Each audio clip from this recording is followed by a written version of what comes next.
Hey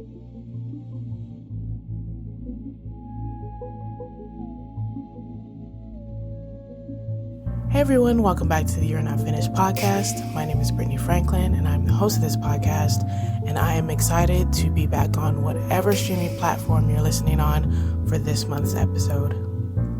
Today we're going to be talking about a subject that people seem to be extremely interested in to the point of obsession as of late, and that's probably because they resonate with it a lot, maybe, and that is narcissism. I'm sure that there are many people out there who have Googled stuff like, is my boyfriend a narcissist? Is my parent a narcissist? Is whatever celebrity or well-known figure a narcissist? And I'm sure they have valid reasons for doing so. The problem is, the term narcissist is becoming so overused that I'm not sure we actually know who is or isn't one. Not only that, I'm not sure anyone should be out here self-diagnosing or labeling someone else as a narcissist or labeling someone as having narcissistic personality disorder unless they are licensed to do so and are actually diagnosing someone they are treating. So what is a narcissist? By definition, it's a person who has an excessive interest in or admiration of themselves or needs admiration, believes others are inferior, and lacks empathy for others. And narcissistic personality disorder, as described by Mayo Clinic, is similar in that they say the disorder is a mental condition in which people have an inflated sense of their own importance, a deep need for excessive attention and admiration, troubled relationships, and a lack of empathy for others. Narcissistic personality disorder causes problems in many areas of life, such as relationships, work, school, or financial affairs. People with narcissistic personality disorder may be generally unhappy and disappointed when they're not given the special favors or admiration that they believe they deserve. They may find their relationships unfulfilling, and others may not enjoy being around them.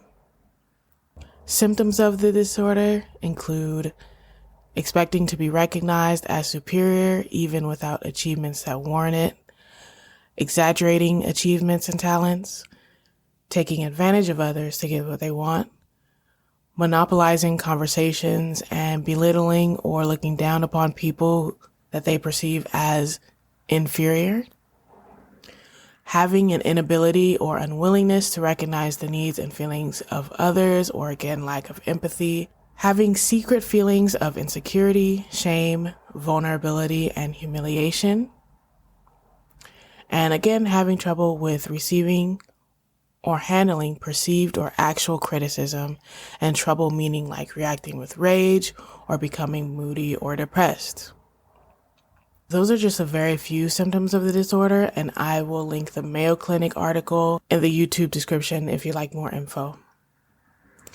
If you subscribe to the Christian belief, you know that there are certain biblical characters who display behavior like this, such as Jezebel, Saul, and Herod, for example.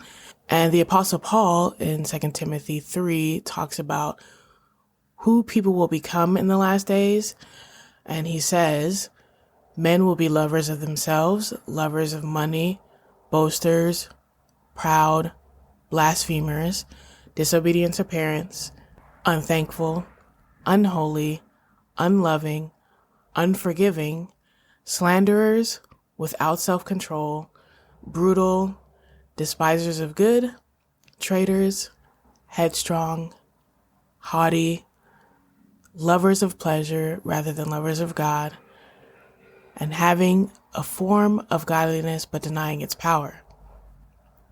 And from such people, turn away. Now, obviously, the Apostle Paul is describing much more than the narcissistic personality disorder, but those narcissistic traits are described in that verse.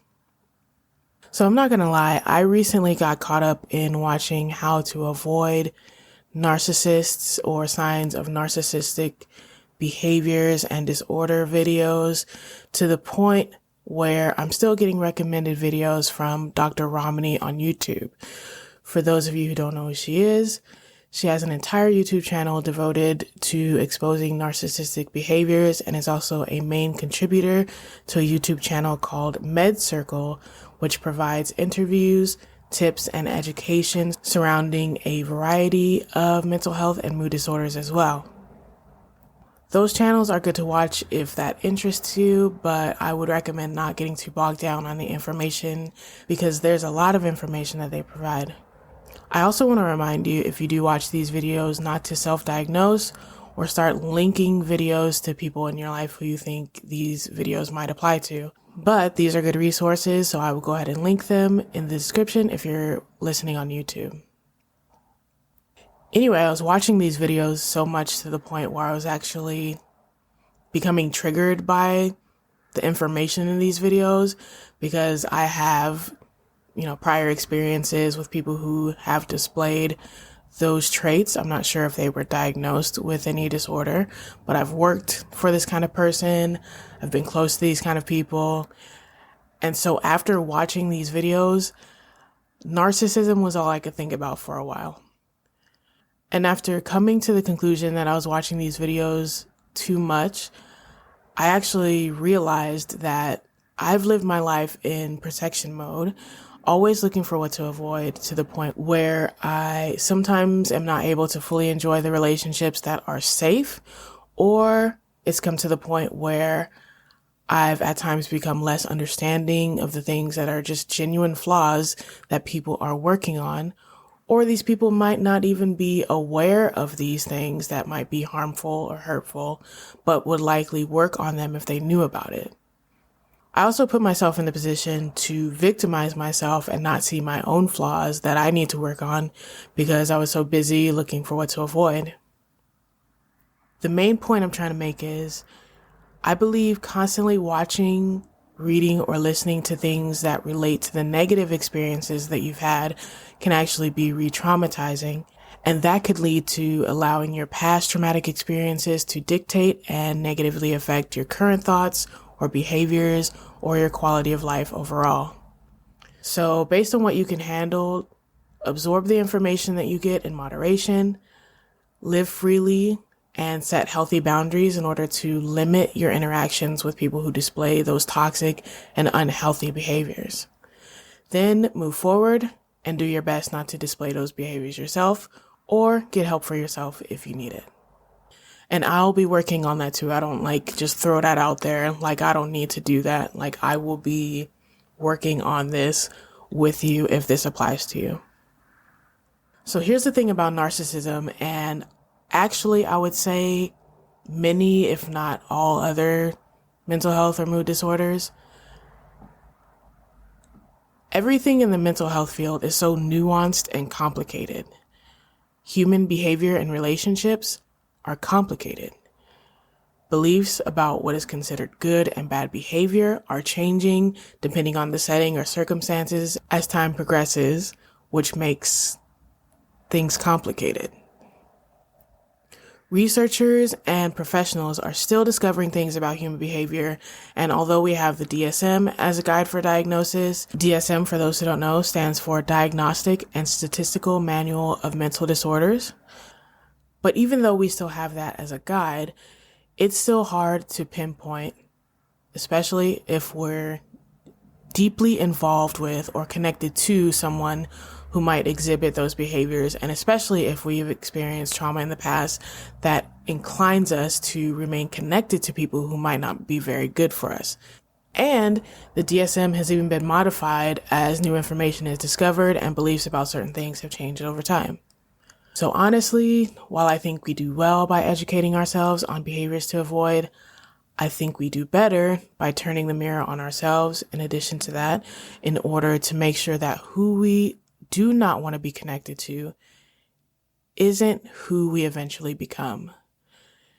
If you subscribe to Christianity, you can lift them up in prayer and set boundaries as well. My good friend actually reminded me of a verse in 1 Corinthians that says, "Do not be deceived. Bad company corrupts good character." And that's so true. You really have to set those boundaries in order to make sure that your own character and who you want to be isn't corrupted. And that could be scary, because you want to not offend people, or you really want certain people in your life, or that could be scary for a number of reasons. But I believe it actually empowers us to choose our surroundings wisely in order to be able to finish the journey we have on this earth well. So I'm going to keep it short as usual and end it here. I really hope that info that I shared was helpful and encouraging to you. If you need additional resources for mental health, addiction, and suicide prevention, head over to www.you'renotfinished.com and click the Get Help section. If you want to share your story or journey as someone with a diagnosed mental health or mood disorder, and you're okay with that being shared publicly or anonymously on the YNF website, shoot me an email to you'renotfinished@gmail.com. Make sure to follow me on Twitter at YNFinished and on Instagram at YNFcast to stay up to date on the latest episodes and for more encouraging content. Also, don't forget to rate the cast on Apple or Facebook if you love it. Thanks so much, and I appreciate you for listening. Hope you have a great day and finish well. Bye.